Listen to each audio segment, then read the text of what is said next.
Hello and welcome to Witch Please, a fortnightly podcast about the Harry Potter world. I'm Hannah McGregor. And I'm Marcel Cosman. And Hannah, since this episode is going up on December 27th, which is smack dab in the middle of the holidays, I want to talk about seasonal treats in the sorting chat. Marcel, you know I love talking about seasonal treats. Marcel, when is Hanukkah this year? What are the dates? Nobody knows. No one ever knows. Hanukkah arrives unbidden in the night. The first night is sundown on December 18th. Thank you, Coach. Coach, you're the only Jew in the world who knows when Hanukkah starts. Yeah, every year one special Jew is chosen who's gifted the knowledge of when Hanukkah begins. And then it's their job to tell everyone else. And this year it's Coach. Congratulations, Coach. It's not the chosen people. It's the chosen person. And it's Coach. That's also Coach's joke.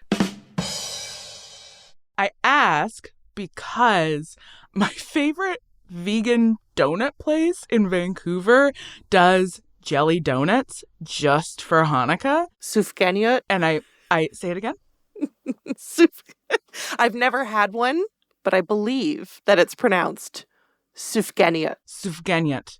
Incredible. Well, I'll eat 6 for you. Because even though I am not Jewish, that is one of my favorite holiday treats. I just love that it's like, hey, everybody, it's Hanukkah, eat a jelly donut. And I'm like, okay. I mean, Jews are very good at food, like very good at YOLO, first of all. And so all of the food is very like rich and delicious. So, you know, add a holiday where we celebrate the miracle of oil and you've got... Oh, yeah. I might have a latke party, too. Latkes are so good. So there you go. I'll be celebrating Hanukkah with treats. What are your favorite holiday treats?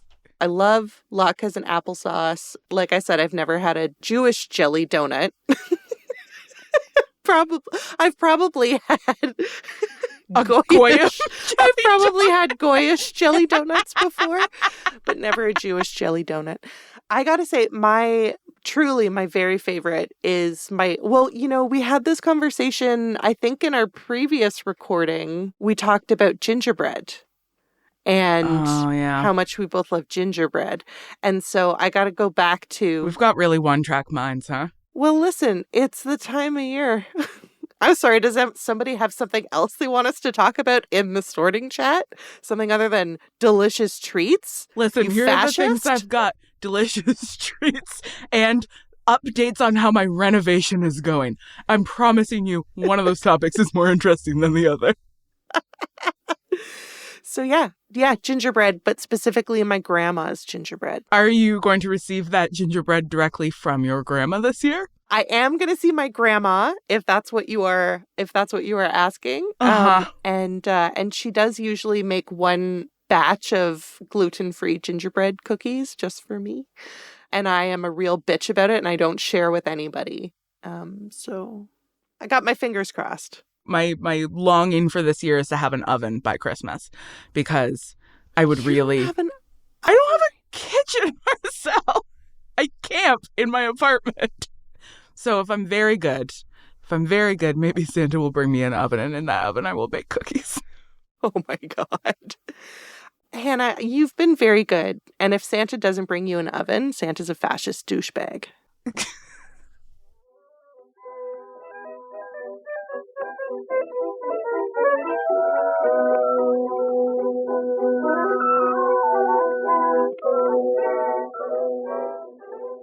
Speaking of holiday treats, we have a very special treat today.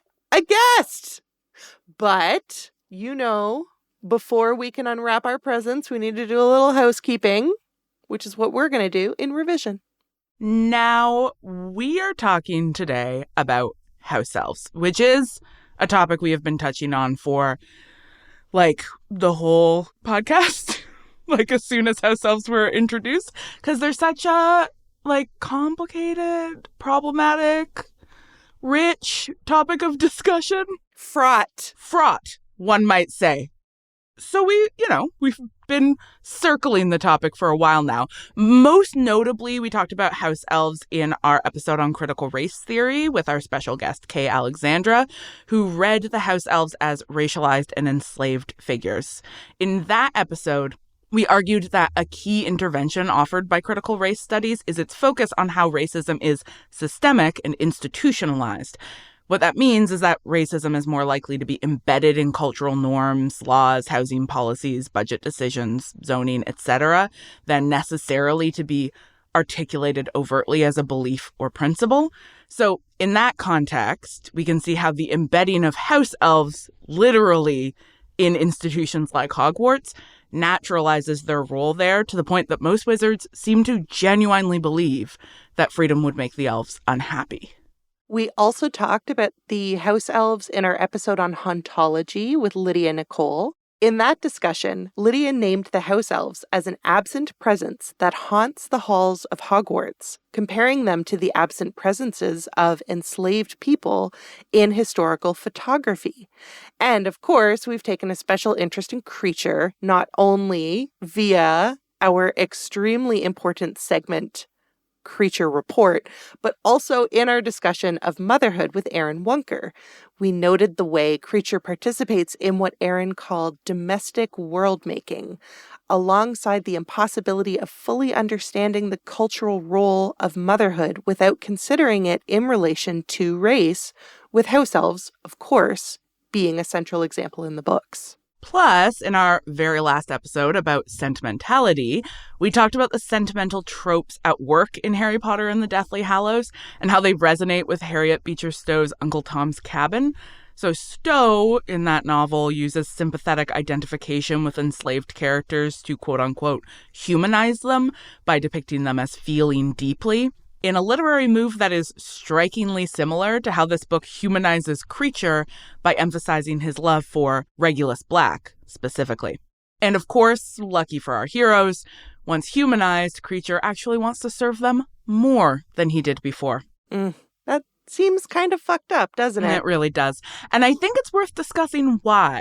And in order to understand why, I think we might need some expert help. Lucky for us, we have an expert here with us today. Would you like to meet her? On behalf of me and everybody listening, I really would.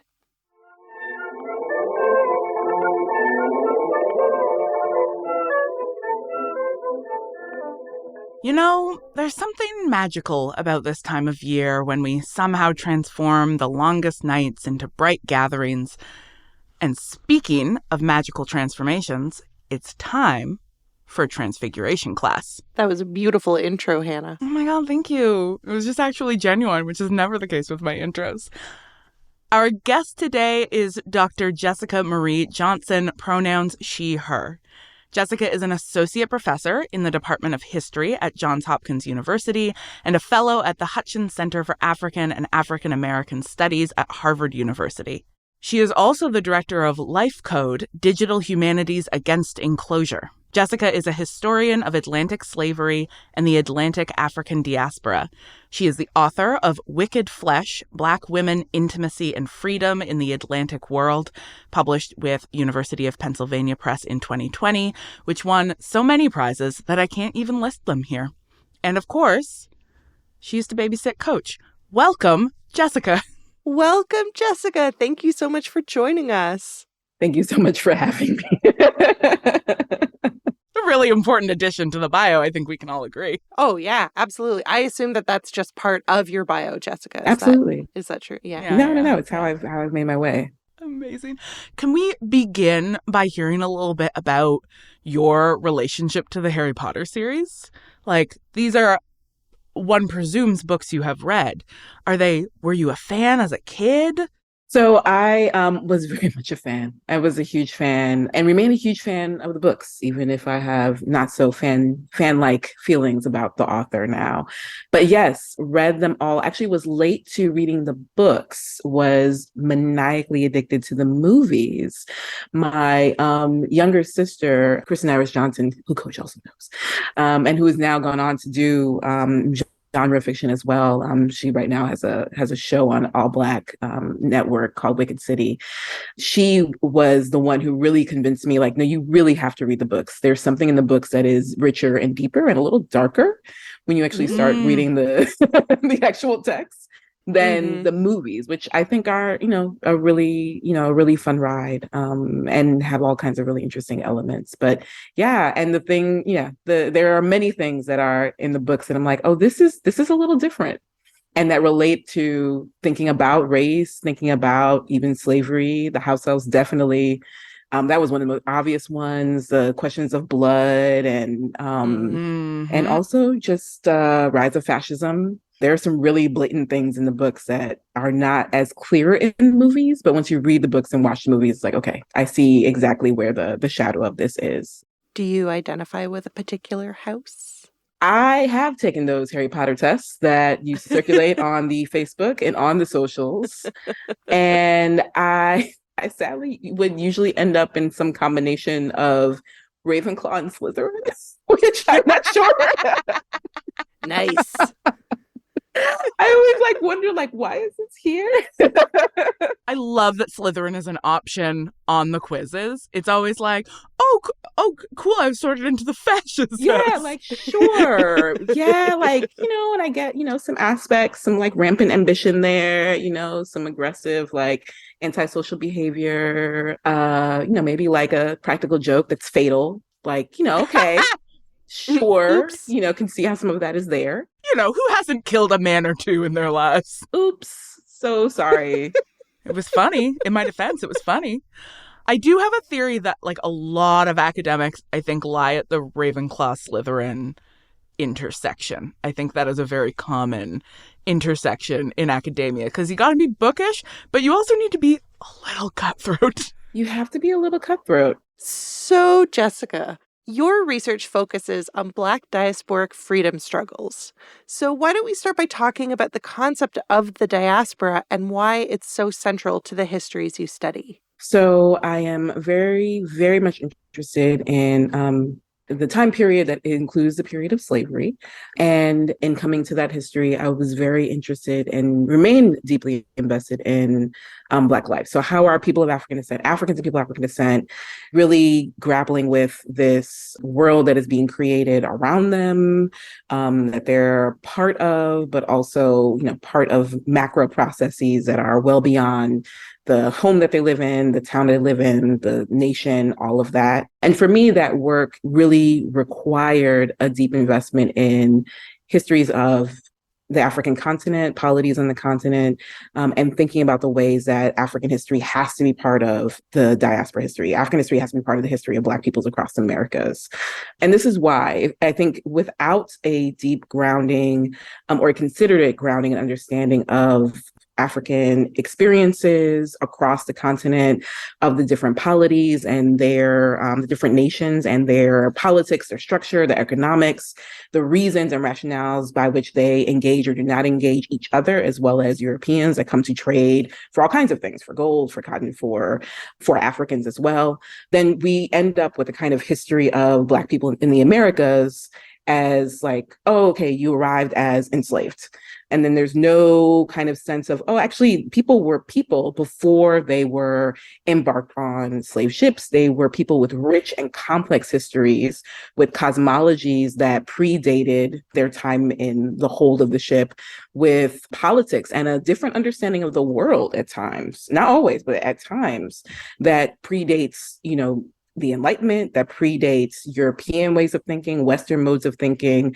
So having that as a center really reshapes how you understand the histories of the Americas. And that can be really transformative for folks and can be a gateway drug to other kinds of political consciousness and potential political organizing, I hope. I'm always happy if people just learn the history, but I also have an ulterior motive of so where else might you go with this? What community organizing would you like to do? Let's get you connected and get you exposed to, changing the entire world. They're like, oh, a history. I hope this radicalizes you. Yes, exactly. Just a little whisper. Just a little whisper. And, maybe that's the Slytherin in me. It's just it's it's just a class. It's just history. It's just a spell. But actually, we're gonna change it all. Slytherins are absolutely interested in revolution. It's just unfortunate that the revolution that they were particularly invested in was fascist. Yeah. Ooh. Can we take a step back, and just in case there's anybody listening right now who's like, I don't know the word diaspora. What is that? It's a great idea, Hannah. So diaspora is a term that at its heart really means dispersal, right?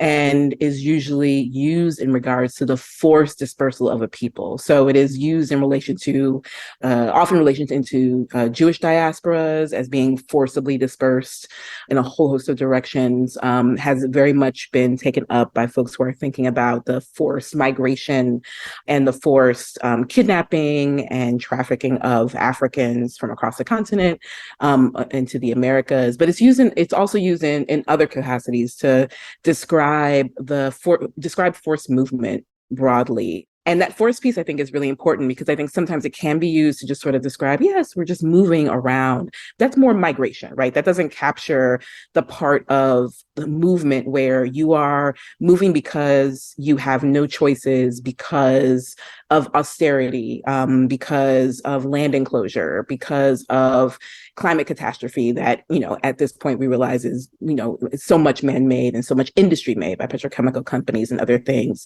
Or you're moving because you are literally being kidnapped and trafficked, to other parts of the world. And so there's that force piece, I think, is really important when we're thinking about diaspora. So it is a word that applies across many different peoples that have found themselves in new homelands, and have found themselves having to make new homelands in new host lands.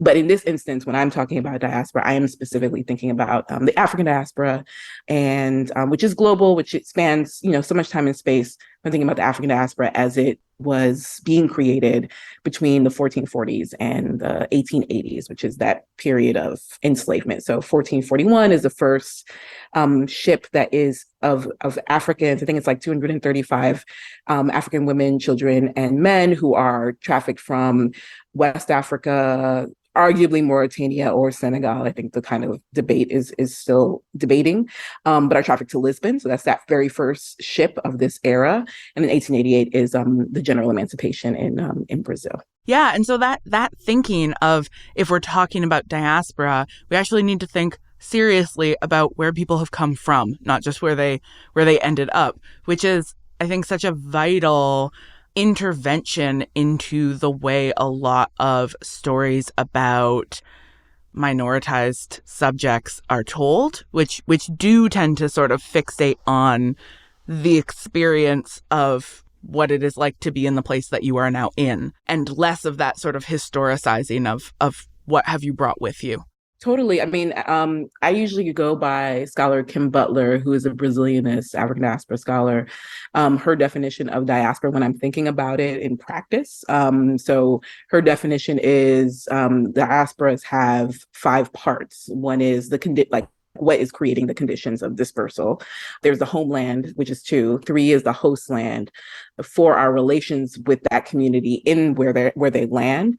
But then 5 is relations with that community to themselves and other host lands. And so one of the reasons I find that such an interesting set of frameworks, like 1, 2, 3, 4, 5, is that sometimes we forget that there is the sort of origin point, and then there's where folks land. But then there's also, like, because it's diaspora, it does require more than one place. So I guess that's also part of the definition I should clarify, which is that a diaspora is different from migration in that you're not just one group going from point A to B, you're one group going from point A to B, C, D, E, F, G.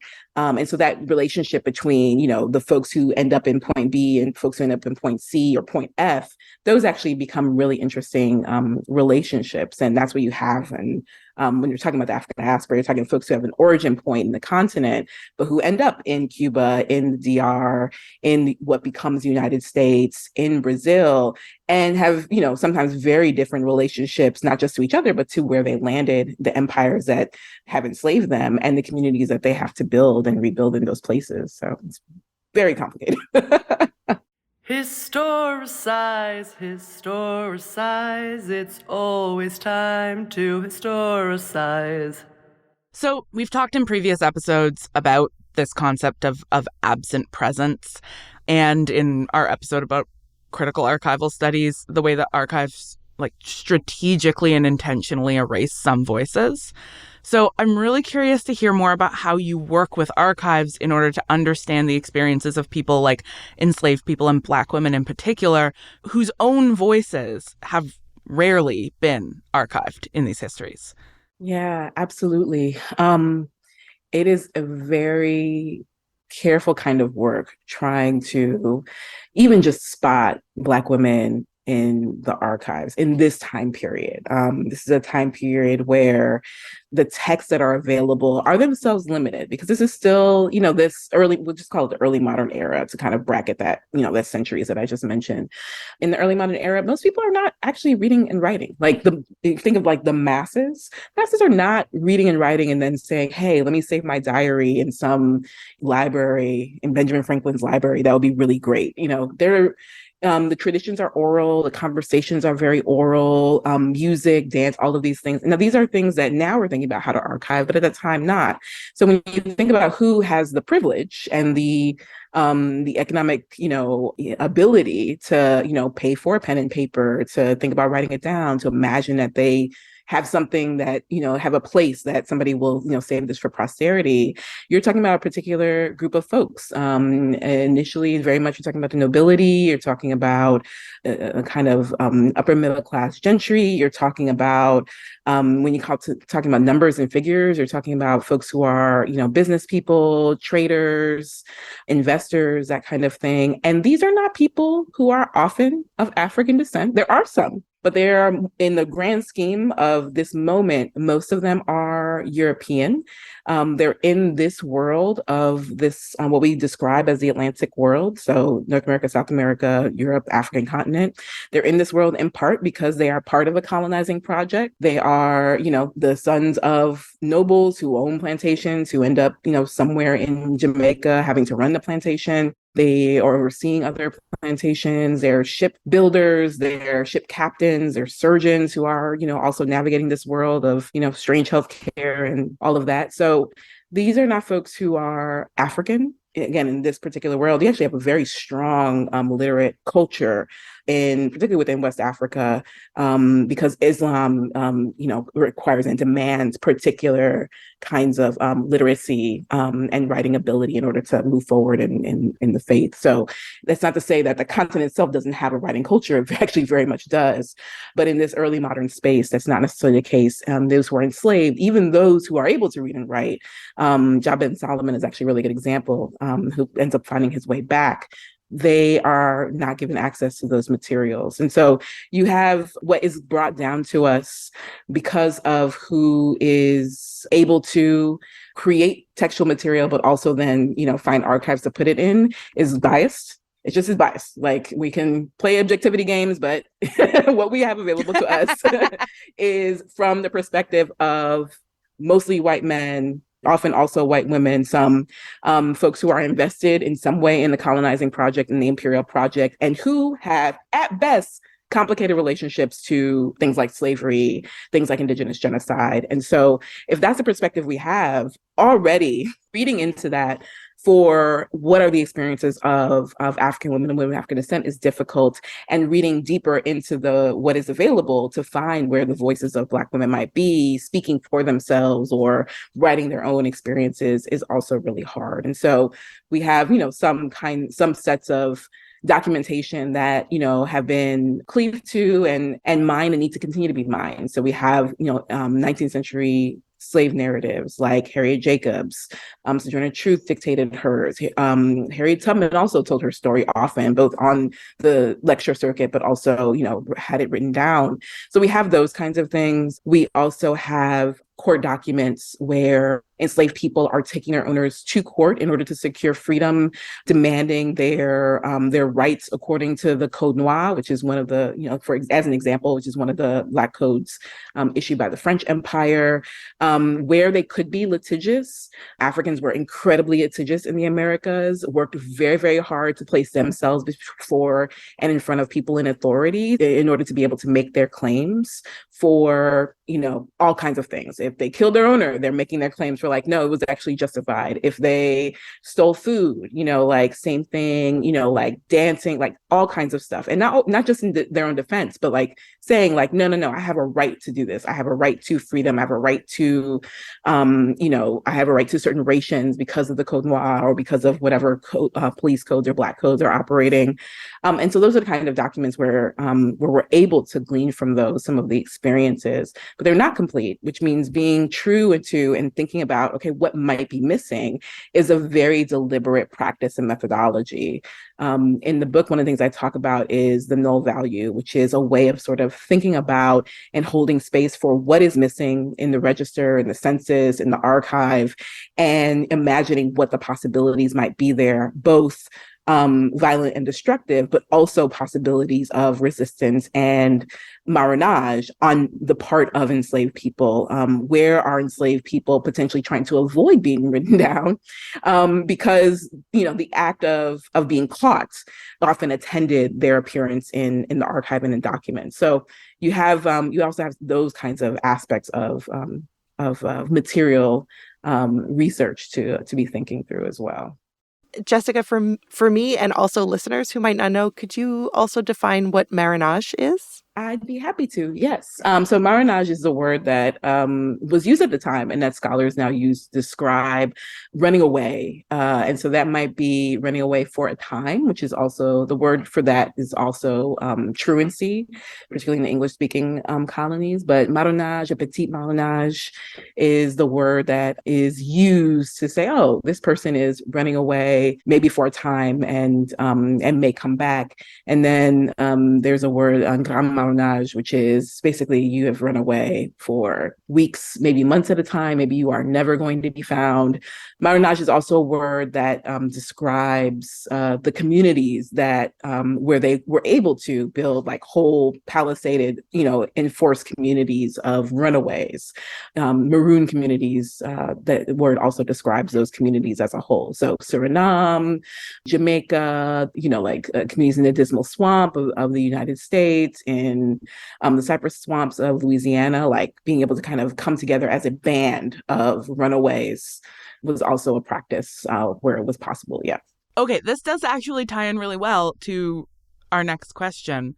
So in our last episode on sentimentality, we talked about this like popular narrative that Harriet Beecher Stowe ended slavery by writing a sad book about it, and how that erases the actual organizing of actual enslaved people.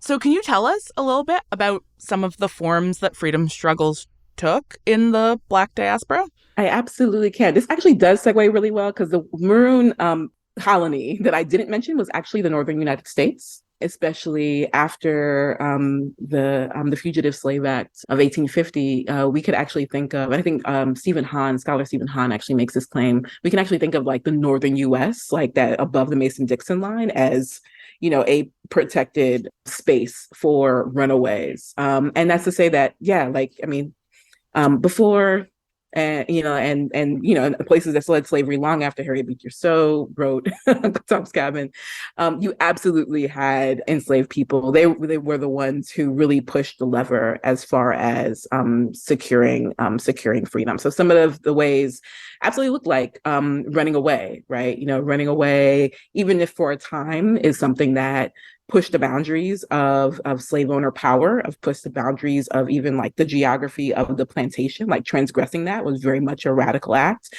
Scholar Stephanie Camp talks about the radical geography that, that was actually really important and a huge affront. That's why there were laws made about it. That's why you could be hamstrung and be branded as a result of that.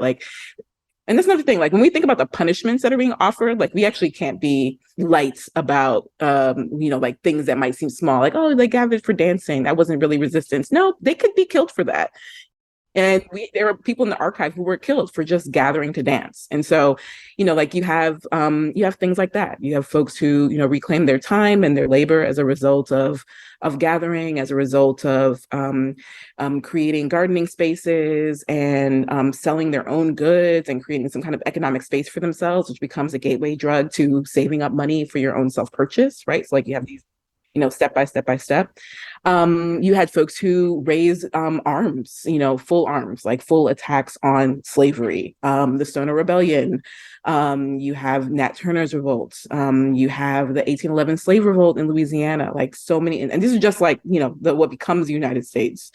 You have so many instances of those, and many that were marked as just quote unquote just conspiracies, which is how slave owners and colonial officials would try and back away from the very real threat of enslaved Africans in their midst rising up.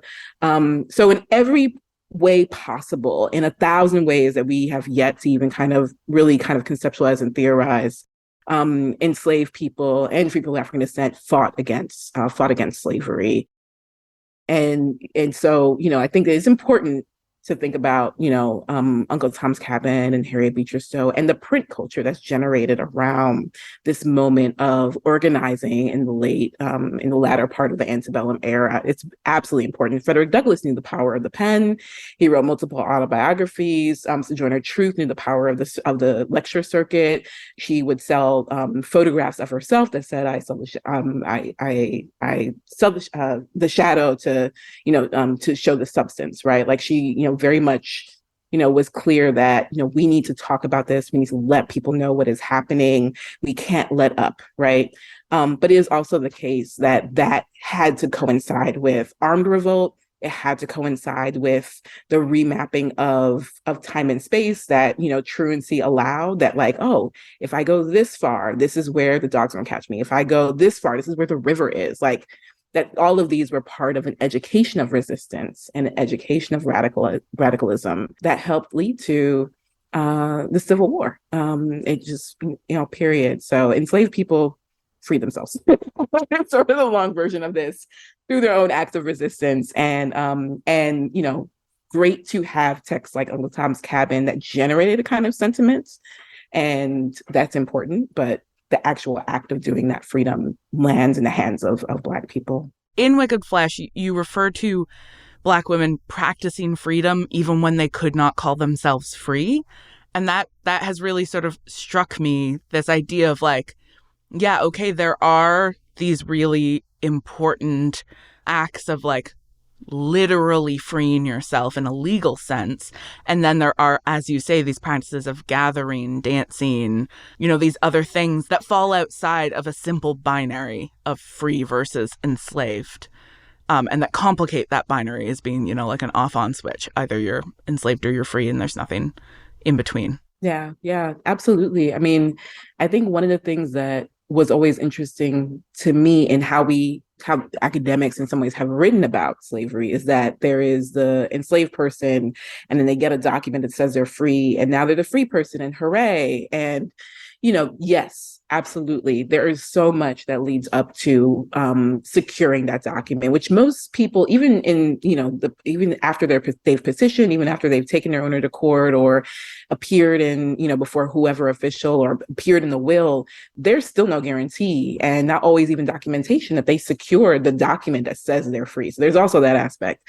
But yes, the things you have to go through in order to just get the kind of legal writ of emancipation and manumission, huge, right? But also, you are still living in a world in which slavery exists, in which the structures of the law do not allow for Black people to have any equal status with white people in this world. And that's no access to suffrage, that's no access, the citizenship laws, the suffrage laws, the 13th, 14th, 15th Amendment, those exist because of the Civil War. Citizenship was not just granted, period, carte blanche, until that moment. Suffrage was a thing that was propertied, white and male, and remained male until the 1920s, but was still very much a particular elite status available option. It was available to those of elite status. And so, in living in this world in which the forces of institutions, the law, elected institutions, economic institutions, investors, credit, all of that is arrayed against you. That world was created over this long time period. And that world was not going to be dismantled by a single act of emancipation. That said, every single act of emancipation was one brick out of that edifice, right? And that's really, really important to remember. And it has to be both, right? It can't be like, yes, this group of folks, this family was able to secure freedom, and therefore, that is, the success that we want to have. Well, what does that success mean when, Phyllis Whitley is able to secure freedom, but then, has to kind of, is forced to be employed, essentially, among other things, as a domestic, when she's this like amazingly lettered, literate woman at this point, and ends up, dying in poverty, ill, in part because of, access to housing, access to medical care, things that sound really familiar today, but are still at play then, right? And so it's important to see, like, okay, what kind of world that is slavery created, and to see all of the different kinds of institutions that are created to buttress bondage, and then to remember that free people are entering into that world. They're not entering into the world and the freedoms of white citizenship.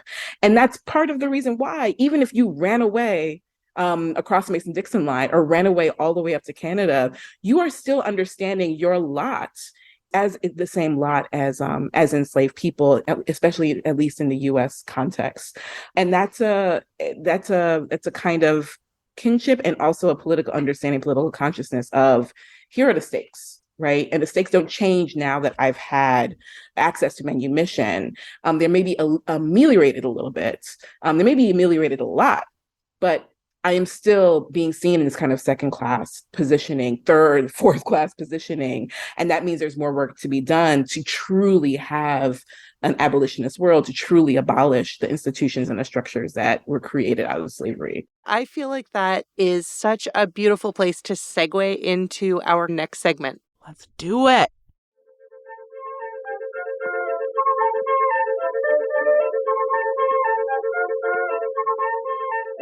Well, the unwrapping is done, which means that we finally get to play with our presents. And guess what we've got? Owls. I wondered why all of the boxes had those holes carved into them. And feathers coming out. And hooting. And hooting. Okay, so Jessica, my brain has been aflame the whole time you have been teaching us so many exciting things. And I wrote this note during our conversation. I wrote down, wait a minute, where do house elves come from? Like, is there a before their attachment to institutions? Like, Dobby is the only example we have of an after. I'm realizing I actually never applied that logic to This is a hard-hitting podcast where we ask the tough questions. I mean, welcome to Witch Please.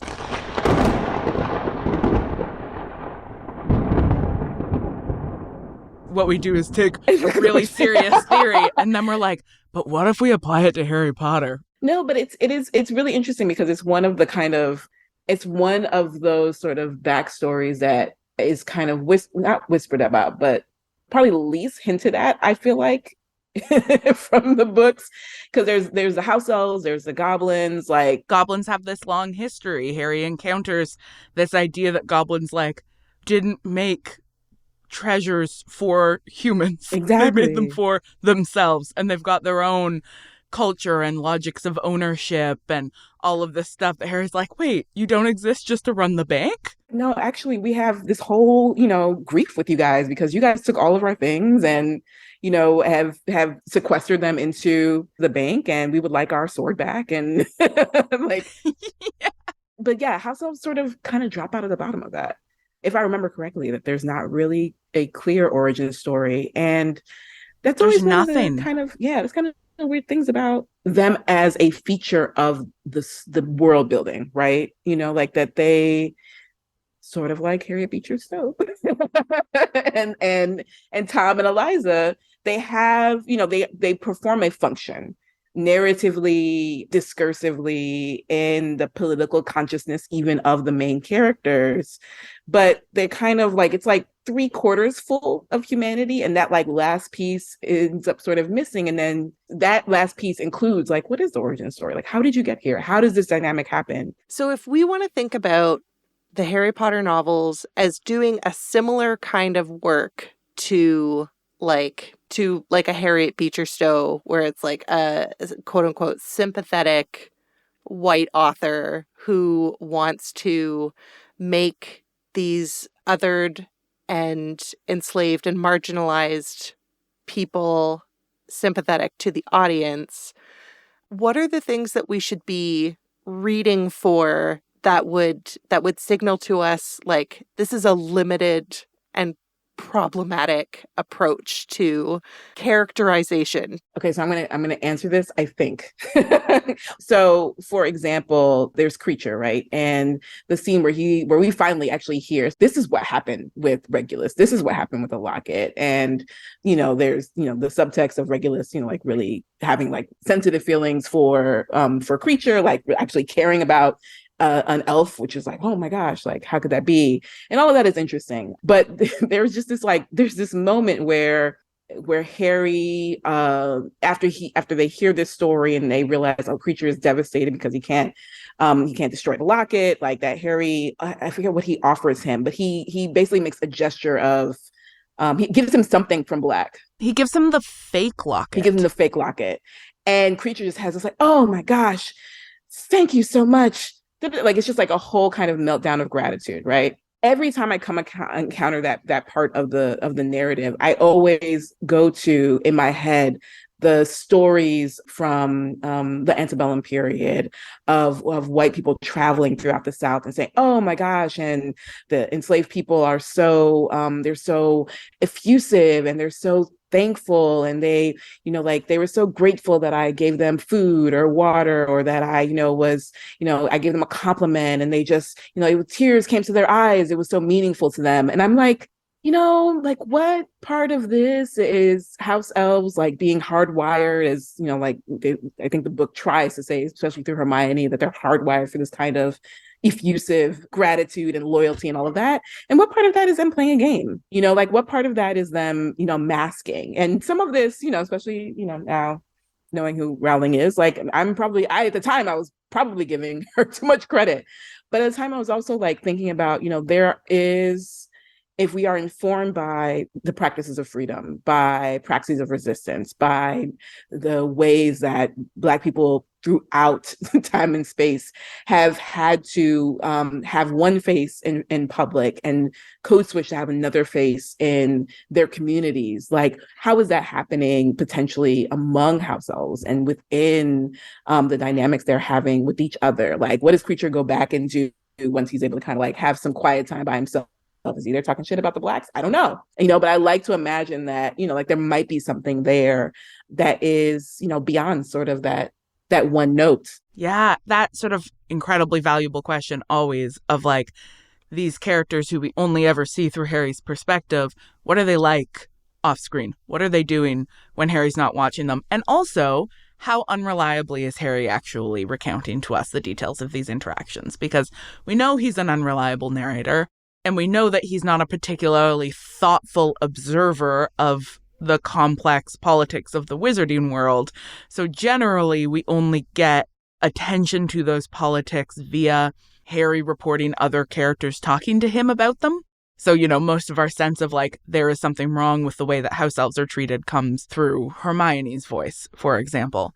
But we've got this one example of an elf who desperately wants to be free, and that is Dobby. And yet, we get a very strong sense that nobody else is on board.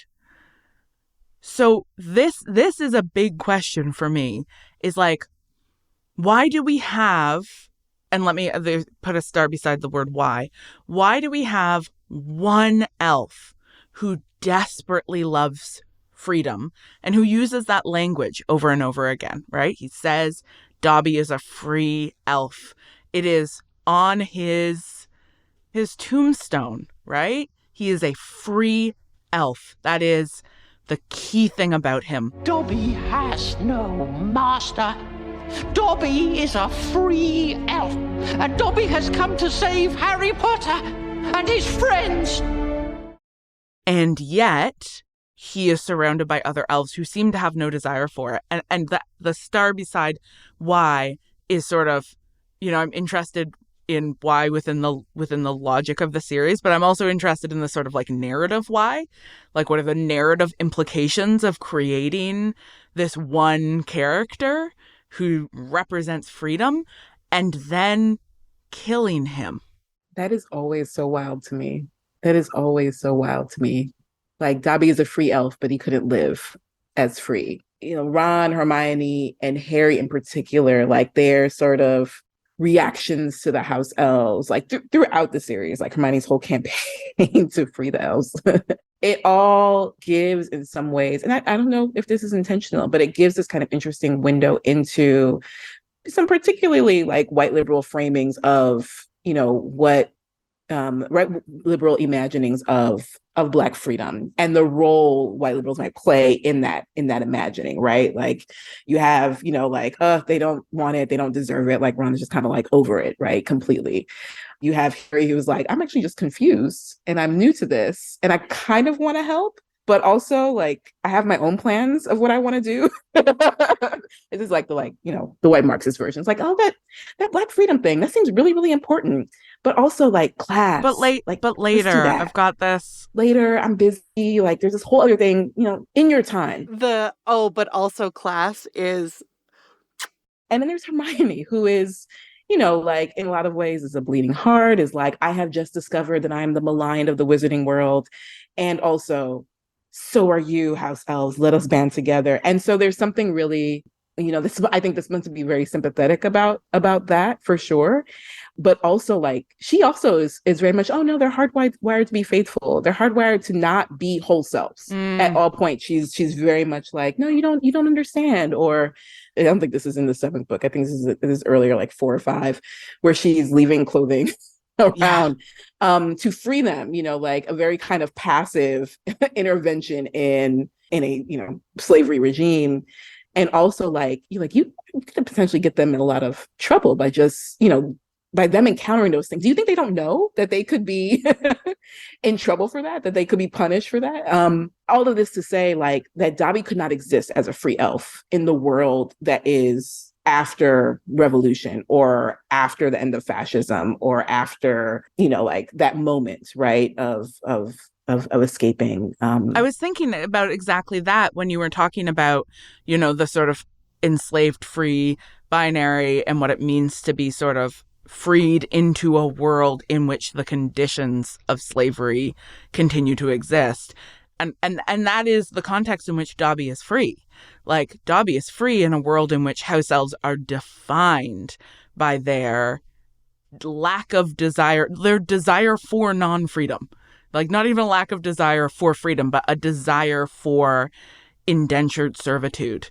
And so in that context, like, how is he supposed to exist in that world? Even if we think about, like, what Dobby does once he has been freed is he goes to work at Hogwarts. So he has a kinder employer, but he's doing the same work. And when Hermione, like, talks to him about how much money he's making or how many days off he has, he's still like, whoa. 1 day off a month is sufficient. I still obviously love labor. And labor here in particular, like for these, like these wizards, like these are my wizards, right? Like, and this is a refrain you also see in, white travelers representations, or it's like, where they're talking to slave owners, plantation owners, and they're like, no, my Negroes, no, they're okay. Like, it's those over there that are the problem. You see this written into law during the Haitian Revolution, where you have officials in the British colonies in the U.S. And officials in what is still Spanish, like Louisiana, Florida. They're like, no, like we'll keep our Africans here, our enslaved people, but those French Negroes, they can't come over here, right? Like, so you also have those kinds of interesting distinctions, and to read that through Dobby being like, no, like this is great, like I love this. I don't know. I also think about like the ways that like this is, in some ways, very British world, a very British imperial world. In the British Empire, you had the end of slavery, but you also had the long apprenticeship period. And so it wasn't, even that freedom was not free. And to have, like the free elf, being, so enthusiastic about essentially continued apprenticeship and continued second-class citizenship. And then to not be able to exist as free, like had to be killed off because there's not a narrative arc of a free elf in the world beyond that.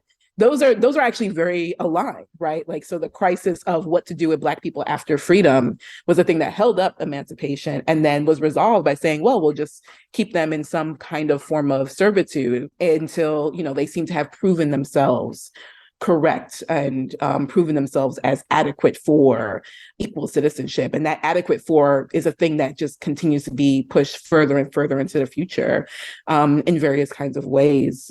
So there's some aspects there that feel very like, okay, this comes out of a particular context of understanding who is worthy of freedom and what that freedom is meant to entail. While we're talking about these narratives and these ways of understanding the various representations of our house elves, what should we do with Hermione? Because canonically she is white, but the fandom has really identified with and claimed her as Black, and so how does reading her as white or Black shift the meaning of her activism in the series? I don't know. I'm sort of, I get stuck because I also have so little faith that Rowling could do that justice. Hermione, to me, I put her so much in the box of like the abolitionist track, right? Like the 19th century abolitionist track. Like, oh my gosh, the poor Negroes and they need our help. Like, what will we white people do? Like the fervence of her activism, her faith in something else being possible is so total. And her infantilization of the house elves is also so immense that the two very much go together in a kind of like 19th century abolitionist schema. So her gender actually, I think, is really important there, and her ability to embody that because of her feminist, her femininity, I think is really key. But I also think it's important that she is neutrally, in a sense, she's neutrally erased as white.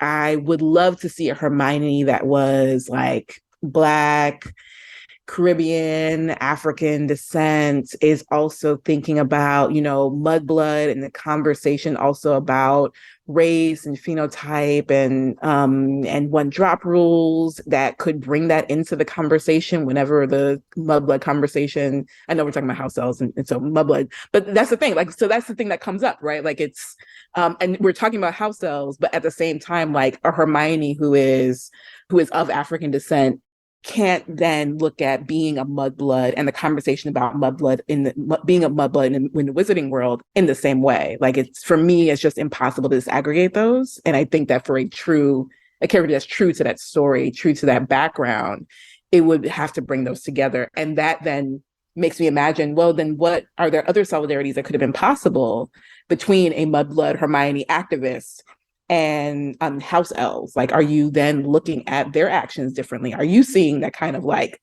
effusive, embodied gratitude with the same sort of skepticism that I am? Like, are you wondering where they go to hang out, when they're not here serving, and where the real action is? Like, those are the kinds of things that I think that Hermione gets smarter, and not smarter like book smarter, but like smarter about like where the secrets and the silences might be.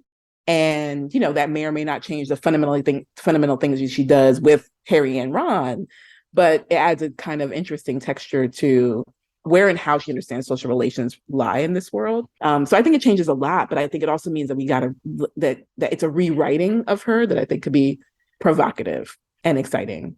I remember Kay Alex in our episode with her pointing out that Hermione doesn't refer to the house elves as enslaved until after she's had that very frightening confrontation at the Quidditch World Cup, where she sees this violence being done to Muggles, and Draco basically threatens her and says, like, you better watch out, Mudblood, like, we're coming for you. And she has this very frightening encounter with the kind of violence that she is going to be subject to as a Muggle-born wizard. And it's after that she starts using the language of enslavement for the house elves. I have no desire to attribute any intentionality to Rowling doing that, but it is an interesting moment that does sort of offer this potential reading of Hermione as somebody who is starting to make those links, who is making those latent links between the way in which she's being categorized within the wizarding world and the way that the House Elves are being treated, and what that means about the sort of larger structure of the wizarding world. And, she's 17 when the books end. So one can dream that maybe she goes to college, that she just returns to the Muggle world to be like, it's actually wild that wizards don't have any post-secondary education, so I'm just going to go and just learn more. Black Wizard Hermione just joining to like Howard University and just, pledging. What would she pledge? I'll give her... Is she a Delta? I mean, she does save the world, so we could make her. I'm also a Delta, so you can make her my soror. So Black Wizard Hermione, my future soror at Howard University. Yes, like absolutely, I can see the vision there. It also, I was just sort of talking about the class bros, the Marxist bros, but it also does bring in the concept of class in interesting ways. So there is a world in which a Black Wizard Hermione, does have to have that revelation, and then is effusive about like this activism, we have to change things, but also doesn't get that like there may also be interracial dynamics that might need to get worked out. So that kind of infantilization of the House Elves, if that's transformed into a class analysis, is there a class difference there that needs to be interrogated, even as a kind of racialized similarity or a history of bondage is a shared experience? There are other experiences under there that offer deeper layers. So there is a way that everything could stay the same, and that would illuminate some of the, even tensions and layers within Black organizing, Black communities, Black diasporic communities, and how all that operates. Hermione also offers us one of the few textual examples, because I've been going back through my head to look for like, where do we get glimpses of House Elves' practices of freedom? What are the moments? And I think, that there's something in Kreacher's profound belligerence towards our heroes that is intriguing in that sense. But I also, in light of this idea, was thinking back to the way the House Elves are straight up all totally aware of what Hermione is doing with like trying to leave clothes around for them, and are like a little embarrassed for her, and are like, oh honey, no, we'll remove those. We won't mention it to you because you are making yourself look very silly right now.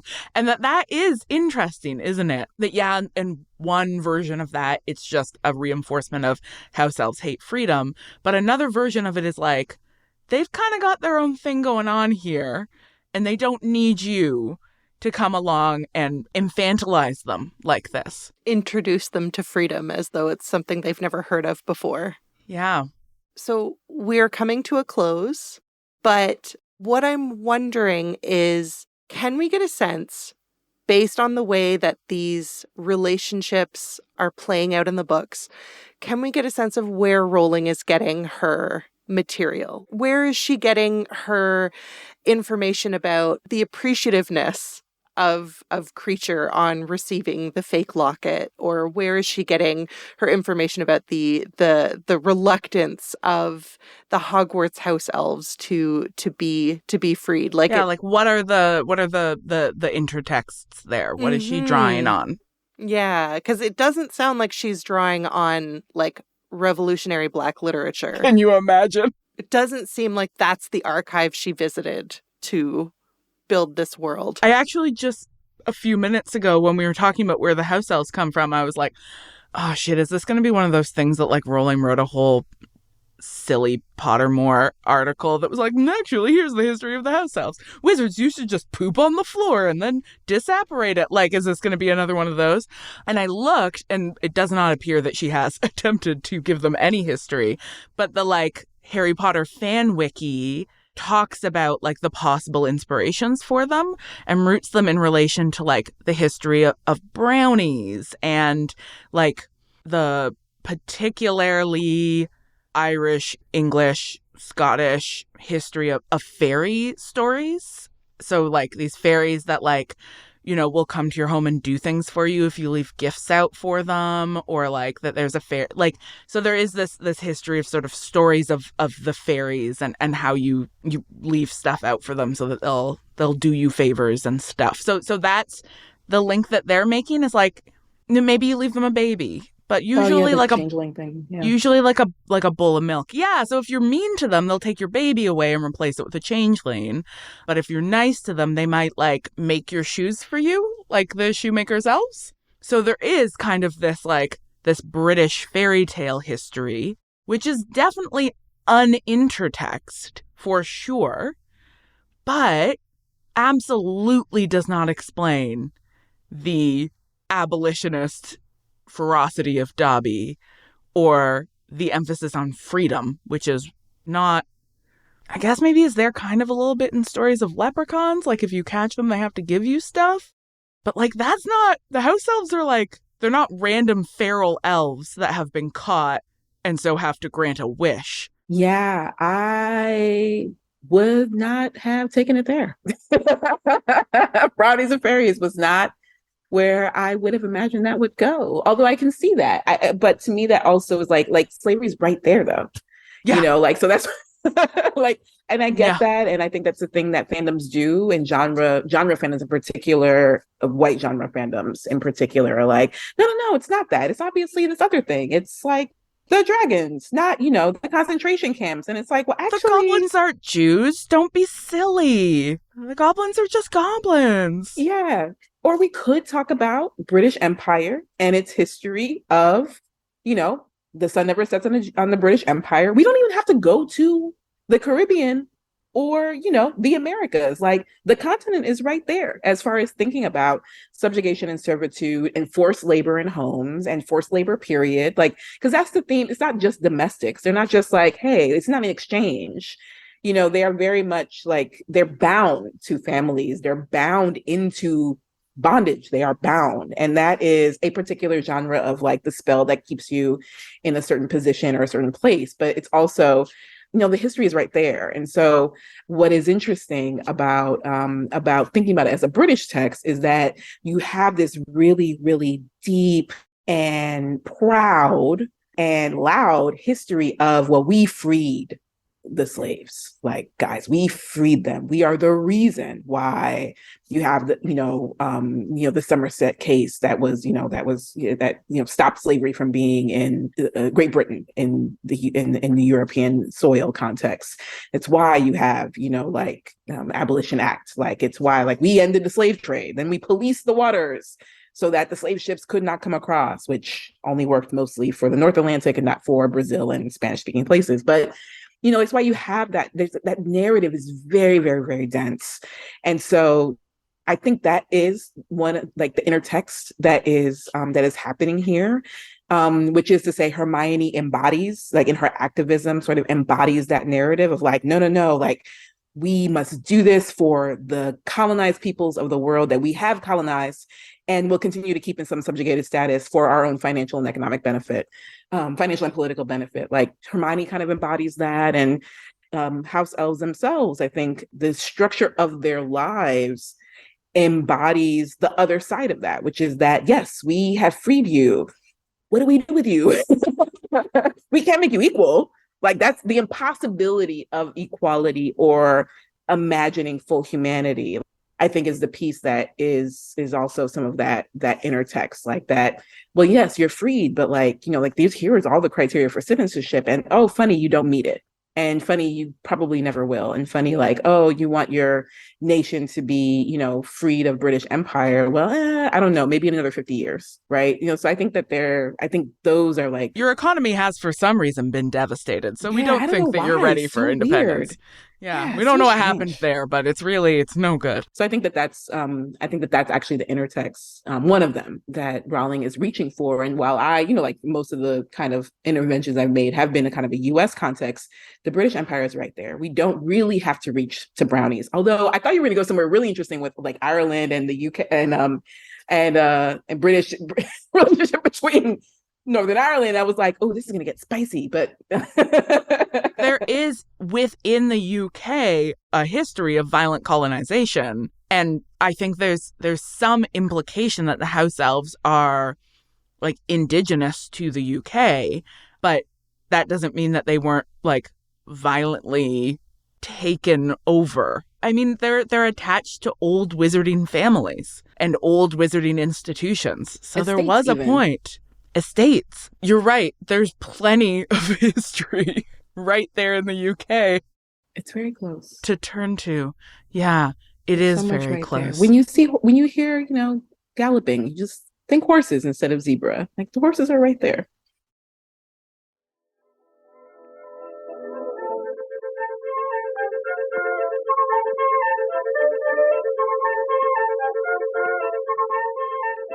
Thank you, witches, for joining us for another episode of Witch Please. If you want more of us, which you obviously do, we're on Twitter and Instagram at @OhWitchPlease, and of course on Patreon at patreon.com/OhWitchPlease, where you can get all kinds of sweet perks like movie watch-alongs and bloopers and comics made from those bloopers and an absolutely unhinged Q&A series that Marcel and I make. There's just so much bonus content, and also, importantly, that money goes to making the podcast and paying our producer. So join the Patreon. Also, I would like you to read my book. It's called A Sentimental Education. I produced an audiobook for it, which will provide you with multiple hours of my mellifluous voice. So find that wherever fine books are sold. Jessica, if people want more of you, where can they go? Well, you can purchase Wicked Flesh or wherever books are sold. I'm also on the socials. I am still on Elon Musk's Twitter, unfortunately, at JMJAFRX, JMJAfrix. But I'm also on IG, same name. And also check out the different labs we run. I didn't talk a lot about digital things, but I do, in another world, do DH, Digital Humanities. And that's at lifexcode.org. And you can get clued into all the kinds of things there. You can find the rest of our episodes at ohwitchplease.ca, along with transcripts. Yay! Plus, our incredible new team member, Gabby, has been creating exciting new website content for us. So if you haven't visited the site in a while, you should go check it out. We have merch! Can you believe? Special thanks, as always, to our team player of a producer, Hannah Rehack, a.k.a. Coach. To our Witch Please apprentice, Zoe Mix. And to our sound engineer, Eric Magnus. Thank you. At the end of every episode, we shout out everyone who left us a 5-star review on Apple Podcasts, so you've gotta review us. If you want to hear Marcel taking a look at the 5 and 10 glistening once again with candy canes and silver lanes aglow. Take a look at the 5 and 10 glistening once again. Thanks this week to Downton Jimmy. Every name was taken, so this is it. Lau Liu Yu, Samuela Zoa, Nick MJ, and Lolly Loves His Lodcasts. Thank you all for your reviews. Oh, and in response to your request, Laui Liu Yu, we are in fact working on a Witch Please Works cited page coming in 2023. You can consider it our New Year's resolution. We'll be back next episode to conclude our discussion of Harry Potter and the Deathly Hallows. But until then, later, witches.